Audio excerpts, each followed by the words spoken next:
नमस्ते। आज चाहिँ झोलवाला मटन बनाऊ है त। यहाँ तेल लिएको छु। तेल तातिसकेपछि मेथी राख्दैछु। मेथी रातो रातो भएपछि यहाँ मैले प्याज लिएको छु मसिनो गरेर काटेको।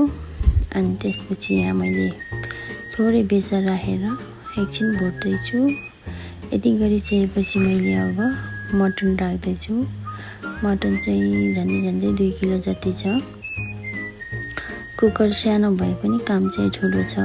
फेरि सानो भाँडामा किन बनाएको भन्नु होला, छन त महँगो ठुलो भाँडा पनि छ। अनि यसरी नै भुट्नुपर्ने हुन्छ मटन चाहिँ। अनि रातो रातो हुने गरेर मजाले भुटिसकेपछि हल्का मैले यहाँ नुन लिएको छु स्वादअनुसार। मैले झोल बनाउने भएको भए त 2 चम्चा जति लिएको छु।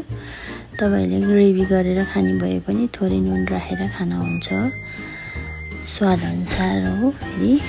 अनि यतिको भुटिसकेपछि अब मैले यहाँ अदुवा लसुनको पेस्ट पनि राख्छु। अब एकछिनमा तपाईहरुलाई कसरी बनाएर खानु मन लाग्छ, हामीहरु चाहिँ प्राय यसरी नै बनाउँछौँ। मन पर्यो भने चाहिँ लाइक, शेयर, कमेन्ट, सब्स्क्राइब गर्न चाहिँ नभुल्नु होला। मिठो मिठो रेसिपीको लागि कमेन्ट पनि गर्नु होला कस्तो खालको चाहिन्छ भनेर तपाईहरुलाई। अनि यहाँ मैले लिएको छु अदुवा लसुनको पेस्ट अनि जिराको पेस्ट, घरमै पिनेको जिरा। अनि त्यसपछि यहाँ अब एकछिन भुट्नु पर्ने हुन्छ। त्यसपछि चाहिँ मैले यहाँ रातो खोर्सानी लिएको छु।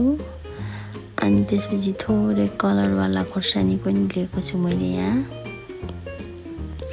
तपाईहरुसँग छैन भने चाहिँ नहाल्दा पनि हुन्छ, केही फरक पर्दैन खोर्सानीले चाहिँ। अनि एकछिन यतिकै भुट्नु पर्ने हुन्छ। बनाएर खानु होला, एकदम मिठो हुन्छ नि। फेरि यो चाहिँ हाम्रो रेस्टुरेन्ट पनि हो, थकाली रेस्टुरेन्ट। तपाईहरु नि आउन चाहनुहुन्छ भने चाहिँ आउन सक्नुहुन्छ। नारायणथान बुढा नीलकण्ठ मेसेज गर्नुभयो भने नि हुन्छ, 1-2 दिन अगाडि आउनुभयो भने। अनि यतिकै भुट्दा फेरि चाहिँ टमाटर पनि राखिसकेँ मैले मसिनो गरेर। अब यसलाई एकछिन भुट्नु पर्ने हुन्छ। अनि यतिको उस भइसकेपछि पानी राख्दैछु मैले यहाँ। पानी यतिको राखेपछि मैले अब एकछिन चलाउँछु। मैले यहाँ चिसो पानी लिएको छु, तपाईहरुले तातो पानी पनि लिन सक्नुहुन्छ। अनि मैले यहाँ मटनलाई अब एक सिटी लगाउँछु किनकि यो मासु अलिक कलिलै छ। तपाईहरुलाई चाहिँ कसरी मन पर्छ। अनि यतिको भइसक्यो मेरो मटन। तपाईहरुलाई नयाँ भिडियोको लागि सब्स्क्राइब गर्न नभुल्नु होला।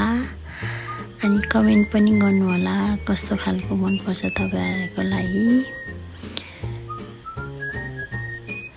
अनि यतिको भयो, मटन मेरो रेडी भयो। धन्यवाद। कमेन्ट गर्नु होला केही चीजको लागि चाहिँ यस्तो बनाएर देखाउनुस् न, थकाली परिकार भनेर। म चाहिँ थकाली नै हो है। धन्यवाद। बाई।